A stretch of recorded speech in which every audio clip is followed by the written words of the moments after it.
The recording has started here. Yeah, it looks like it has. Okay. All right, so thanks everybody for coming. My name is Mike Marnoka. I'm the owner of the Michigan Sitecore user group, and we have brought in today a guest speaker, Phil Paris from Rightpoint. He's Sitecore MVP and from our Chicago office, and is going to be talking about what's new in Sitecore 10. So I hand it over to Phil and take it away.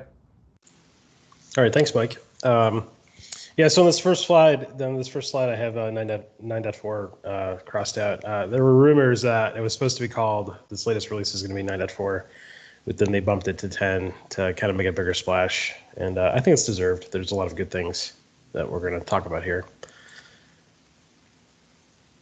So a little bit of an agenda.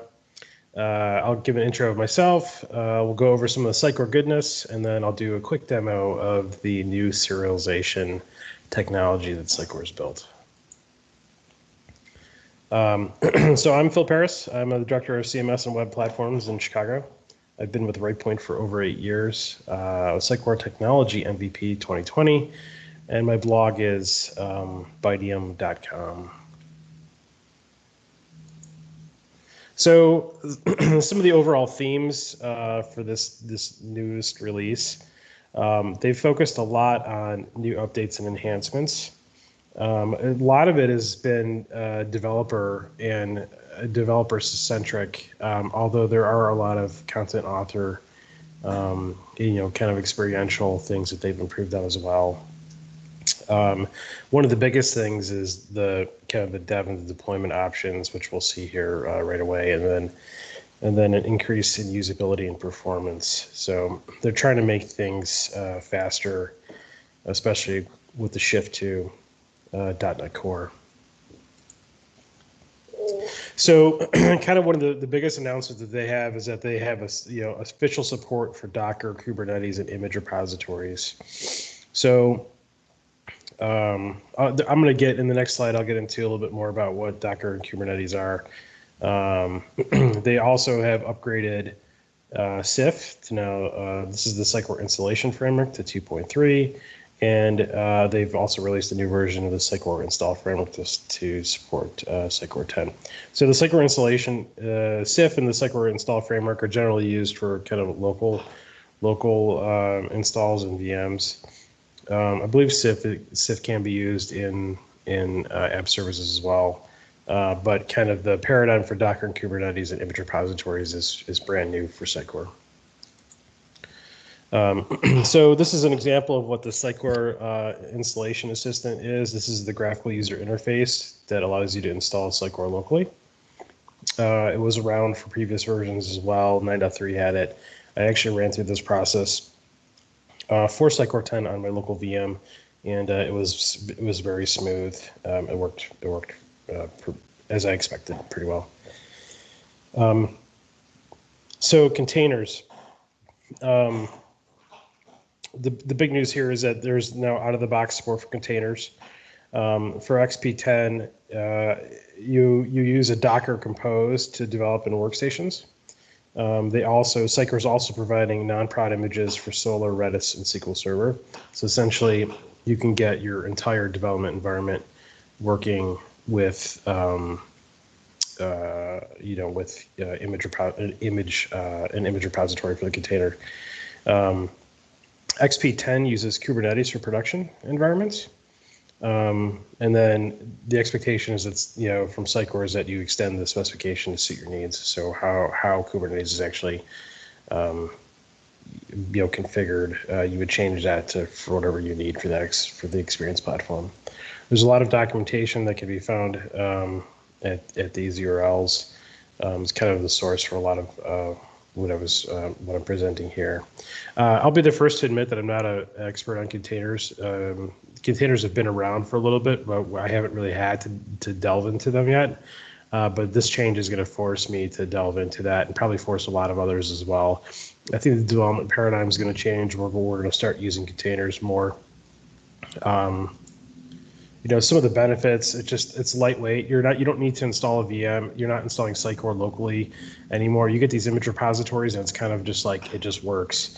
Docker or Kubernetes kind of provides the plumbing to the underlying OS, and then the kind of code and the arrangement of the kind of the software that you're using is kind of all set, so it just works.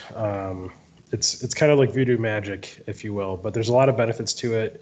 It is going to make our dev and deployment processes easier after we get through that learning curve of figuring out, okay, how do we operationalize this? How do we use it efficiently from a dev perspective? So this is definitely the trend that Sitecore's going.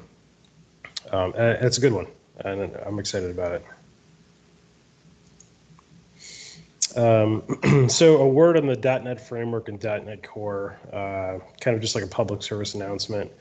The last update to .NET Framework will be 4.8. So they're going to continue to make security updates, bug fixes, but we're not going to see any new features or performance enhancements. After 4.8, it'll be considered legacy. Sitecore is going all in on .NET Core. So the next .NET Core release is going to go from 3x. It's on 3.1 now. It's going to go to whatever the 3x will be to 5, and it'll start moving on from there. Partially marketing, partially normalizing the versioning is why it's going from 3 to 5. So essentially, it's just going to be the VNX. The .NET Framework is going to be kind of put out to pasture a little bit. It's been around for a really long time. .NET 1.1 came out, I don't know, like in 2000 or 2001. So it's had a really long run. But this unified platform for core is definitely the future. So we're probably going to see a lot of applications kind of linger around for a while with .NET Framework, but eventually, kind of the new path forward is going to be on the .NET Core. So with that, as it pertains to Sitecore, there's going to be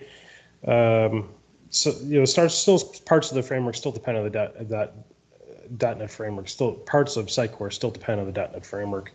In previous versions of Sitecore 10, like 9.3 and other versions, they had already started to convert parts of the application to .NET Core. So the publishing service, identity service, Sitecore Host, and Sitecore Commerce are using .NET Core. But obviously, the main kind of interface for content authoring is still using .NET Framework, ASP.NET Web Forms. I mean, old technology that's been around forever. The Web Forms is older technology. It's kind of out of fad. Everybody makes current websites using MVC if they're doing just .NET Framework development. So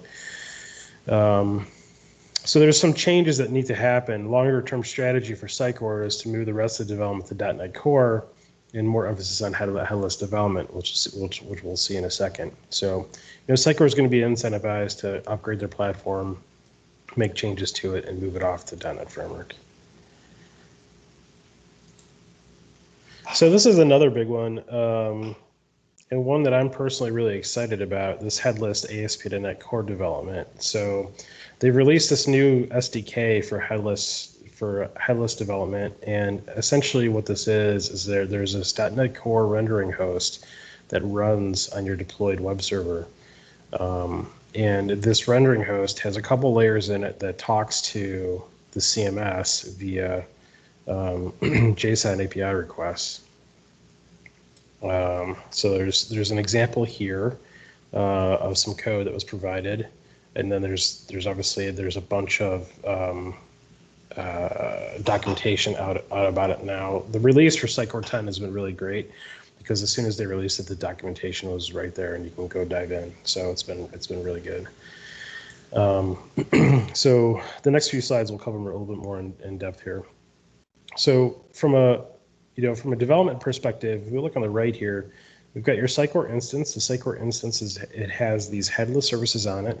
Headless services used to be called JSS services. They've changed it to be called headless services now. There's the Sitecore management service, which has been introduced with Sitecore 10, and this essentially installs a set of APIs and a way for this command line interface, which is also new, to talk to the management services, and then the regular Sitecore Launchpad. As far as like when you're actually developing from the site here, like the rendering host sits on this web server, which is your deployed site, and you can see the browser, your visitor is actually hitting this web server and talking to the rendering host, and then the request is going back to the Sitecore instance via Headless services to get data and bring it back. From a development standpoint over here, the developer has a Visual Studio installed. It has the ASP.NET rendering SDK here, and then the Sitecore command line interface. So in general, the front end and back end are separated infrastructure, or they're separate infrastructures that communicate between endpoints. The front end contains your website code and static resources. Your back end contains your content and items. The rendering host is a web app that's made up of Sitecore ASP.NET rendering SDK and your code and static resources. The job of the rendering host is to respond to visitors' requests. Yeah, so this is kind of what I was talking about. The request is sent to the web service, which activates the rendering host. There's a layout service client that sits on this rendering host and fetches the relevant content from the Sitecore Headless services. The layout services client and then passes that data to a rendering engine, which is always also on here. And then the Sitecore rendering engine renders the data model. So the layout services client, the rendering engine, the rendering host, these are all kind of, well, not the rendering host, but the layout services client and the rendering engine are all new with Sitecore 10.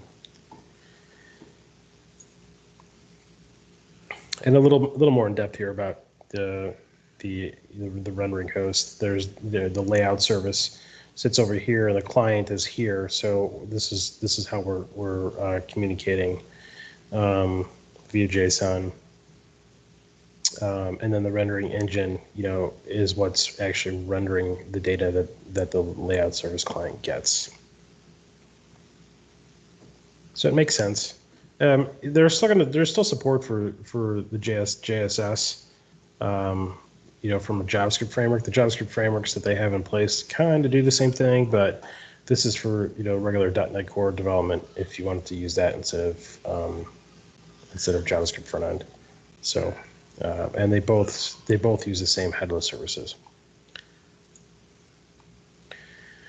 Another big thing that they've introduced to help support all this is the Sitecore management services and the Sitecore CLI, the command line interface. So the management service is it's a package that you installed in the CM server. I installed this package on my instance of Sitecore 10, and it was really simple. It just installed a few kind of a set of DLLs and a set of configs. That's really it. There's no packaged items that get installed. This essentially provides support for the command line interface and Sitecore for Visual Studio. So Sitecore for Visual Studio, I'll talk about it a little bit later. It's akin to TDS. If you've used TDS, Team Development for Sitecore, there is an installation inside Sitecore that allows you to use the GUI from Visual Studio to serialize items back and forth between Sitecore and the file system. The Sitecore for Visual Studio does pretty much the same thing. It provides that graphical user interface that allows you to view and send information back and forth between Sitecore and the file system. So the Sitecore command line interface, it installs into PowerShell. So the installation steps are very straightforward. It installs into PowerShell. It has a dependency on the Sitecore management service. It requires .NET Core to be installed as well. So it allows console communication into Sitecore. So you actually can log into Sitecore with the Sitecore CLI. It gets kind of a token from Sitecore, and then you can use it on behalf of kind of that logged in person. So there's two ways to install it. You can install it as global, or you can install it as local to specific projects. Sitecore is recommending that you install it locally for specific projects because of versioning, essentially. Can you give me one moment, please? Apologize. Yeah, no problem.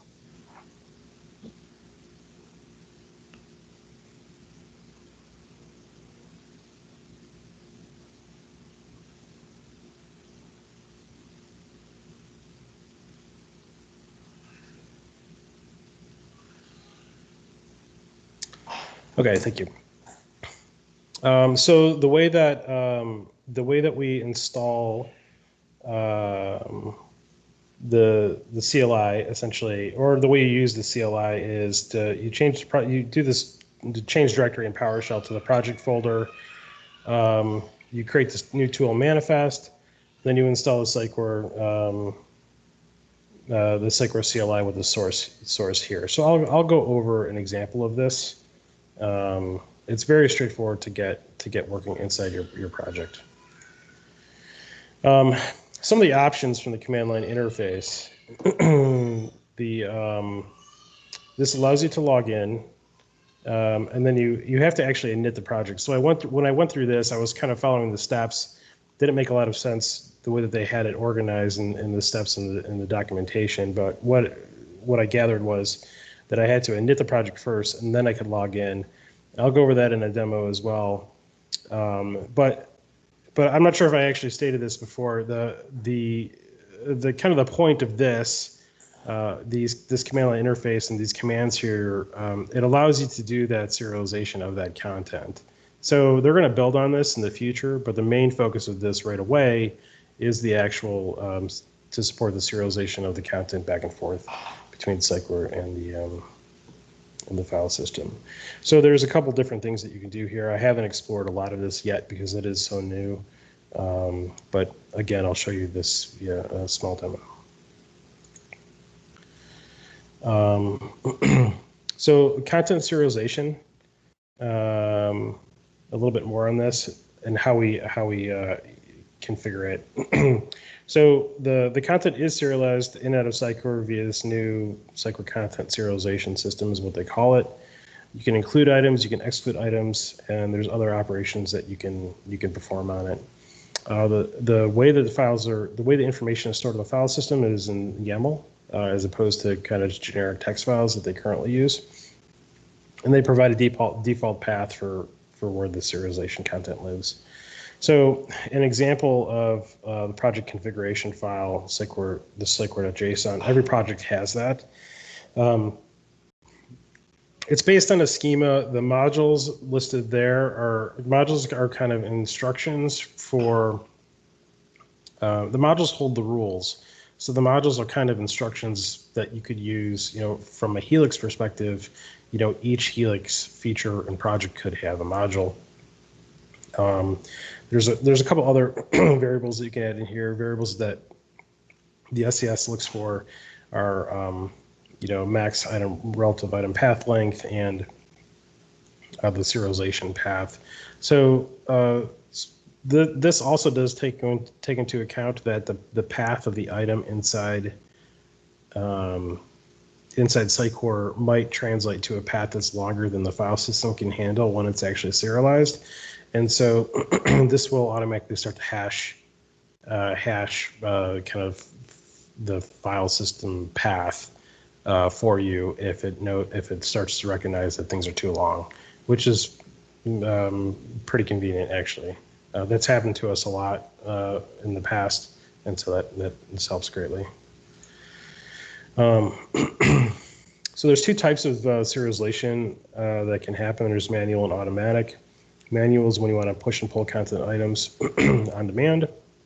That can be done via the Visual Studio plugin, or it can be done through the command line interface.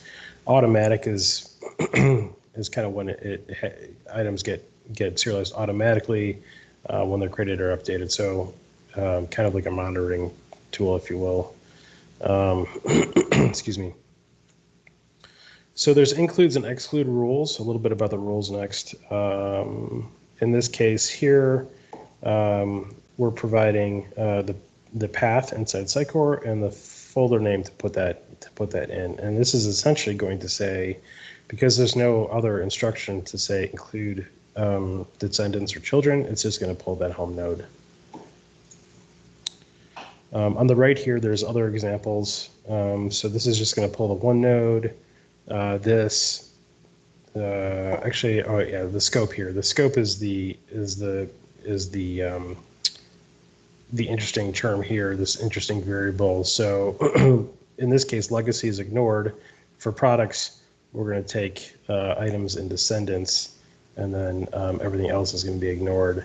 So if you notice here that this ignored instruction happens before products, that's done on purpose. So kind of one of the major rules here is to not let the rule paths overlap. So right here, technically these would overlap. You want to have the most granular, most specific rule first. So I can see this being a little bit tricky when we actually get into implementation. You still have to think about the order in which you want your items to be serialized. But I think it's going to be a better experience than kind of how that's currently done with TDS. So I'm excited about this. There's a lot of other information, kind of listed here, but this is generally how this new system works, and it's actually quite interesting. I think as a development team, it's going to take a little bit to kind of figure out what the proper way is to use all of this, because it's newer technology. We have to figure out how to integrate it into our DevOps pipeline and in our local development procedures as well. So, but we'll get there. This is exciting. It's nice that it's out of the box now. So this is I'll show you the demo later. This is the kind of the Sitecore module explorer where it sits in the tree. This is the graphical user interface that you can use. It allows you to configure the modules and for the modules and environments, synchronization of items, handling conflicts. So it's very similar to TDS. It's just built by Sitecore and it's added into Visual Studio. And it's kind of in a similar manner. Moving on to search. So Sitecore 10 now requires Solar version 8.4. In Sitecore 10, support for Azure Search has been deprecated, and it'll be completely removed in a later release. I think in the release 10.2 is when support for Azure Search is going to get removed. I think this one was kind of inevitable. Azure Search has always had a problem with not, the Azure API wasn't fully implemented against Azure Search as it was with Solar and some other frameworks. So, right now the focus is solely on Solar, and then the addition of Coveo. Another big update includes the Horizon update. So Horizon is the new editing experience that Sitecore's been working on outside of the content editor and the experience editor. It's a package that you install along with some other configuration to get it working. The prior release in 9.3 was very slim. You couldn't really do much with it. This new release has added a lot more features. So the big ones are support for multi-site and multilingual environments, support for SXA, which is huge. You can use DAM. So there's the DAM, the Sitecore Content Hub, the Sitecore DAM integration for inserting images and managing content items, which is super important. And it kind of makes that whole kind of streamlined experience work better. And kind of another interesting thing, you can now edit content that's not a page in Horizon. So limiting factor is, say you've got like a content edit, you could have a content item, it's not a page, it's just part of a data source maybe. You can select that item and edit it in Horizon, which is great. Also, the content editor tree lists all the content items under the current site. There's more support for fields. So there's other fields that they've added support for, and a couple page field editor updates. So, overall, they're continuing to expand this functionality. They're continuing to, improve its performance and and bring it up to feature parity. And eventually, we'll see this kind of take over as the way to author content inside Sitecore. So I think it's I think the trajectory here is really nice. I've only seen demos of it. I haven't personally tried it out yet. It's kind of on my to-do list of, to get it installed and actually use it, see where it's at. I think before it was just limited in what it could do, and now it actually seems like you could actually use it, and it would be a good tool to use if content authors wanted to try it. So I'm not sure how until I actually evaluate it, we see it in the wild. I'm not sure how ready for prime time it is, but I think they're off to a really good start with it.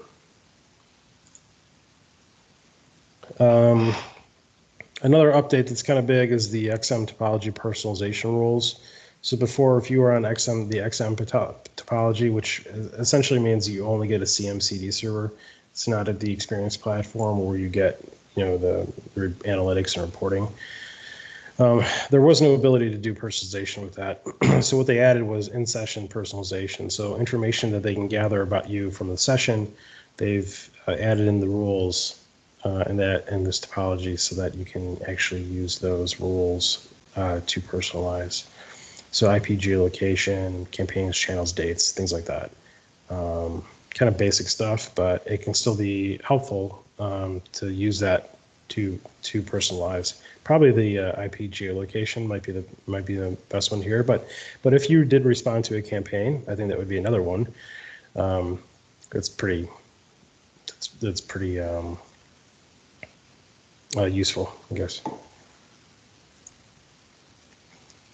Kind of another big one here is the Salesforce and Connectors. So what they've added is a real-time connection to Salesforce Marketing Cloud. Before that, you had to wait for a nightly batch to kind of communicate information out. Now this happens automatically with some configuration, and you can trigger events in Journey Builder kind of out of the box. So I think that's probably a pretty, for those that use Salesforce and actually have this connection, that's probably a huge improvement. One, just because you don't have to wait for the nightly batch. Information's coming in there real time. You can respond faster to your customers. And two, the processing kind of gets distributed out over time rather than having this large batch to run later.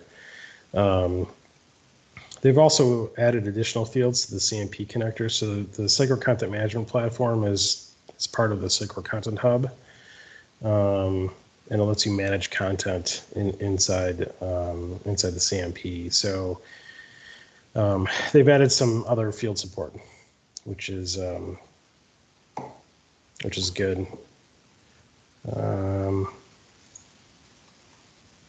Some other items that they've done: performance and monitoring enhancements. These set of improvements were done to kind of lower the total cost of ownership. So they wanted to help reduce infrastructure requirements, and they wanted to speed up the ability to debug and isolate issues. So kind of one of the biggest ones that I was very impressed by was the session state optimizations, which reduced the delivery response time by 10 to 15%. It seems like that's a drastic improvement. For a product that's this mature, to get 10 to 15% improvement on performance is pretty significant. They changed the way that the XConnect data is loaded. So contacts and interactions are only loaded if there's an active or interactive marketing automation plan inside the database. So it doesn't mean you can't interact with them. It just means that it's just how they're loading it internally is done differently with the with whether or not an MA is present. So that makes good sense. Content test logging, they've added better diagnostics around content testing to troubleshoot issues. Application map support for XConnect. We can now trace requests to view XConnect stack directly, which is awesome. Sometimes we do run into issues with XConnect. We need to see that, so this is going to be super helpful. And then faster XDB change tracking. So they just changed how the changes are tracked now. It allows for faster processing. I'm not super sure about all the details there, but it's a good improvement nonetheless. Another kind of big change that I thought was interesting was to privacy. So we all have, as you've probably noticed, or if you're as you're browsing websites, we all have to now accept cookies or manage those cookies, and probably on your website you have the same thing where that has to be accounted for. So Sitecore 10 kind of provides this out of the box now, where you can enforce the explicit consent for tracking contacts activities in your websites. So kind of in the weeds here, in the site node for Sitecore, there's this explicit consent for tracking is required. So it kind of turns the switch on that says, things in the API have to be set, and if the consent is actually given, then it'll track what you're doing. If the consent's not given, then it won't. So they've exposed this iConsent manager service. This is done. Here's some dependency injection here on how to get this consent manager. So how do we get the consent choice? We get an instance of the consent manager here, and then we get the choice, and we essentially we provide it with the kind of response, right? So this isn't actually asking the client or the customer. We're still passing this information to the customer. And we're setting these values here. So Sitecore will automatically set the cookie for us and manage that through this tracking consent cookie, but we're getting that information, and we're setting these values here.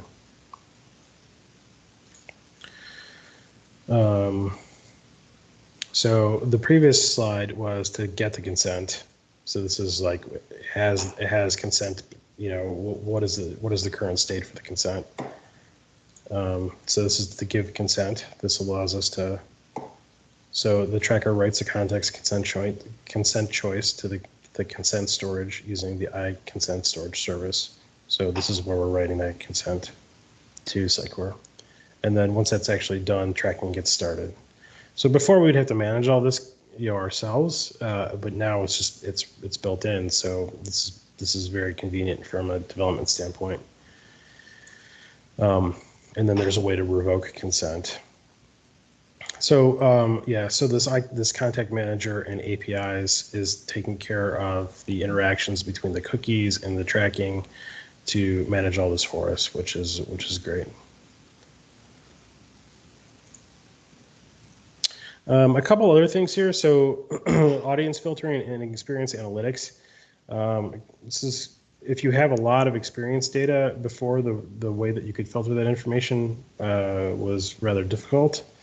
But now you can kind of create these segments that you've created in List Manager to use those segments across all of your experience analytics. So essentially, targeting segments of context through predefined rules, and then see reports based on those marketing segments.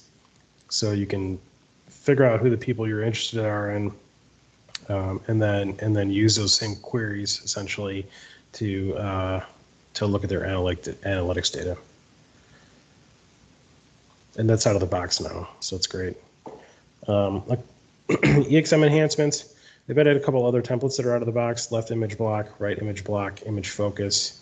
One of the interesting things here, the templates are now customizable using Scriven. So Scriven is used in SXA, kind of a micro programming language in Sitecore. So now that's leverageable inside EXM.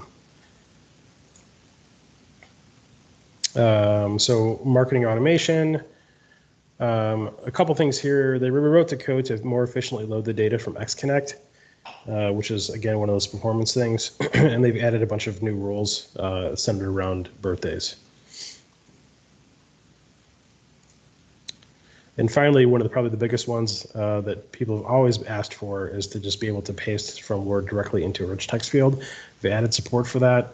I actually tested this in 9.3 and 10 to see if what the differences were. I actually didn't see any of the styles from Word inside 9.3, so maybe it was added previously and they just announced it now. I'm not sure, but in any event, I didn't see any styles from my Word document inside the rich text editor, so that's great. It's a great improvement. So for further reading, you can get the complete release notes directly from Sitecore. There's a lot of them. So with that, I'm going to move on to demo here. So I'm going to briefly stop sharing, and then I'll share my screen again.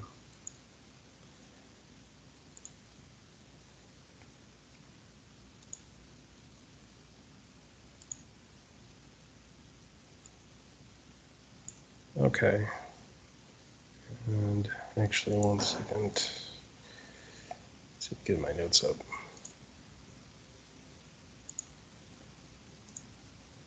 Okay, so for this demo,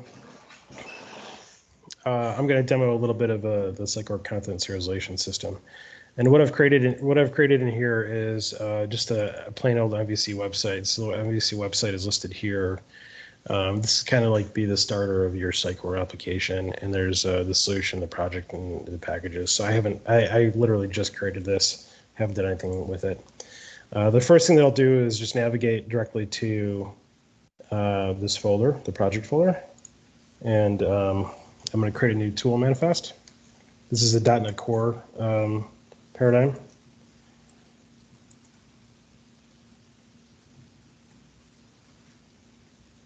Okay, so what we can see here is that .NET, it added this .NET Tools JSON. Let me go to this JSON. And there's just a little bit of a schema here that the tools is expecting.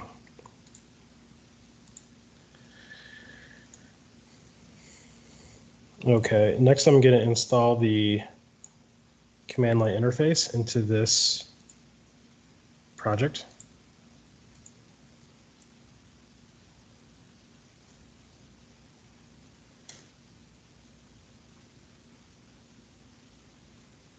Okay, so that was successful. I can do a .NET tool list to see that Sitecore was installed. The CLI was installed, and then I can also go here again, and you can see inside tools now that the Sitecore CLI has been installed as a tool here.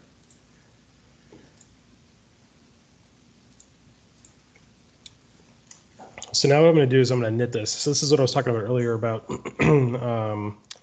I tried to do the login first and it wasn't working, and then I realized that okay, I have to knit the project first and then I have to do the login. So let me go ahead and knit the project and watch the files and the folders that get created here.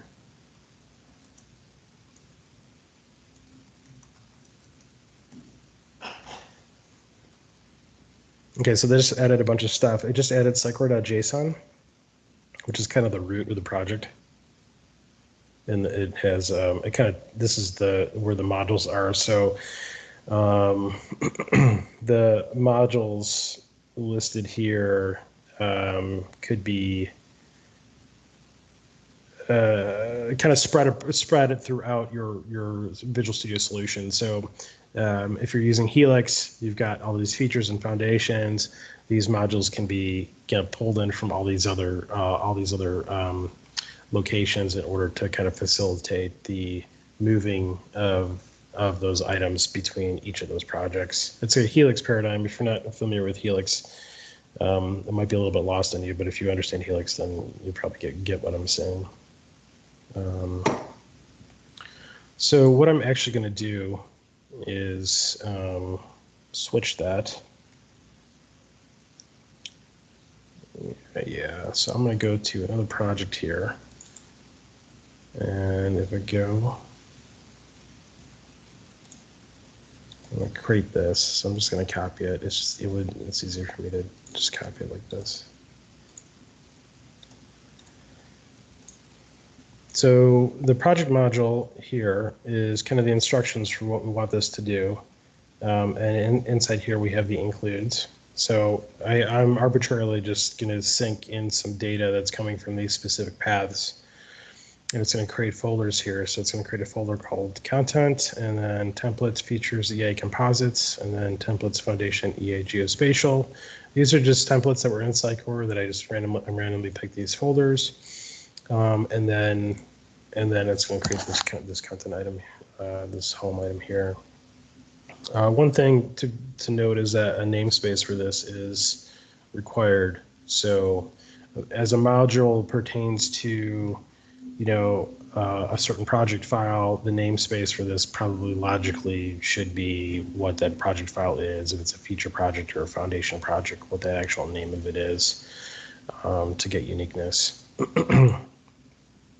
I also need to change my Sitecore JSON here. So let me go and get the value here. So this is what I'm going to copy and paste in. So it's going to look, I'm changing this slightly from what the default is. I'll show you the default here. So the default is looking at, there's some arbitrary things here, and they left the length. And so what this is going to do is, here, I'll just put it side by side.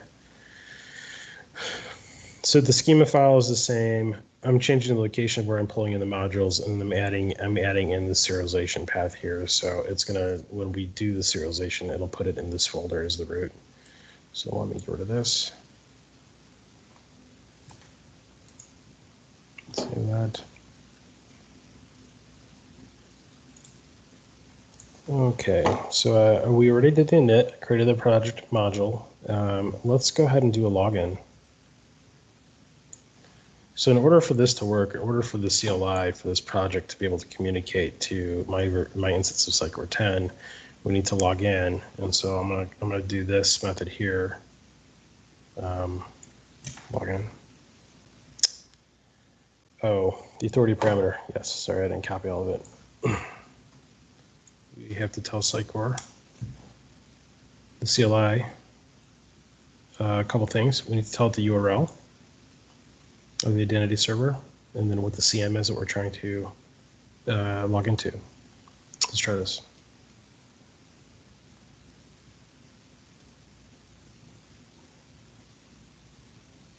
So that popped up the identity server, and it's warming up, and now it's asking me to log in. So I'm just going to log in as an admin. And then it gives me options to check or uncheck application access. So I'm just going to allow this as both. Okay, and now I'm logged in. So the device is now logged in. So this is kind of the result from that. It's logging into Sitecore. You should see a browser window open shortly. We did. I logged in. It was pending. It's been waiting. It's been waiting. And now the login information has been saved. So if we go into the repo of this project here, there is a user file. So this user.json got created, and inside user.json, it saves some of that information here. So here's the CM, here's the authority server that we communicated with, the setting for allowed true that I set, and then via the login and that negotiation, we have the access token and the refresh token. So these two tokens are what the CLI is going to send back and forth to Sitecore. So now that we're logged in, we're ready to go. The final part of this demo is just to actually serialize some of that data down. So I'm going to run the serialize pull, and it's going to use the modules that one module that I had created to do this to use that as the instruction.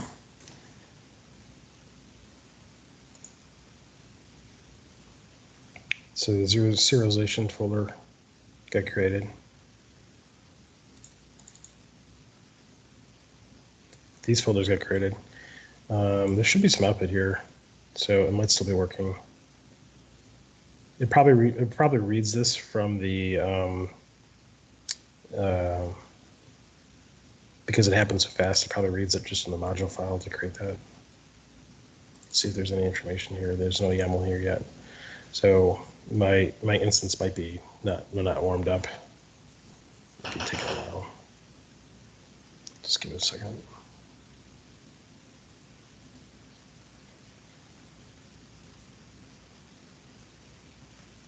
There it goes.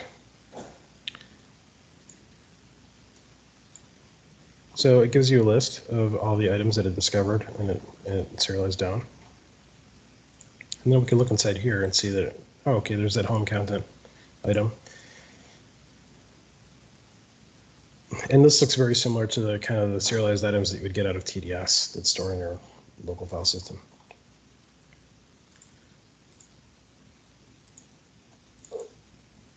So that is that's the example of that. There's all those other kind of serialization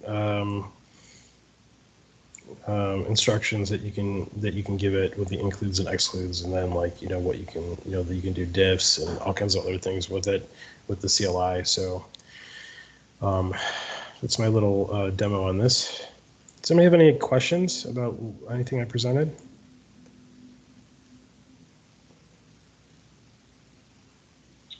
The one question I have, do you know if there's anything out there yet on what some of the risk or challenges might be to actually migrate an existing environment to 9.3 to 10? Has anybody done that yet? No.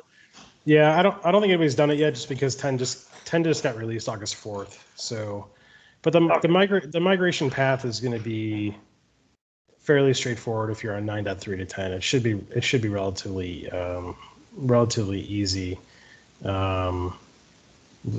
Famous last words, but usually we're not doing big hops. We're not going from like Sitecore 7 to 9.3 or 10 where there's been significant changes. Most of the infrastructural type changes have remained the same. So the updates that you would get are from the DLLs or other files that come along with Sitecore 10. Even the SXA stuff, while there are some changes, they're both using Scriven, so that should be straightforward. So hopefully it's not too bad. Let's let a few more people do it first, and then yeah, there you go. All right. Yeah. Cool. Thank you. Yep.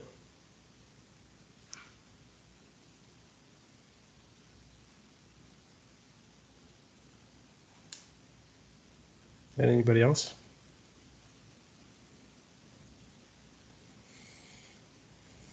Okay, I think that's all I have. Yeah, thank you, Phil. This is very, very good. And I have a recording of it, so if anybody wants to watch it again, Phil, I'll reach out to you and get maybe a copy of the slides, just so they have the links that are in those, a couple slides for reference. Sure. I can send that out. Yeah, unless there's any other questions, we can call it a wrap. Yeah, thank you for putting this together. It was definitely helpful. Sure, my pleasure. Yeah, awesome. Thanks, Phil, and thanks everybody for joining. We'll talk to you later. Thank you. Talk to you later. Bye. Thank you.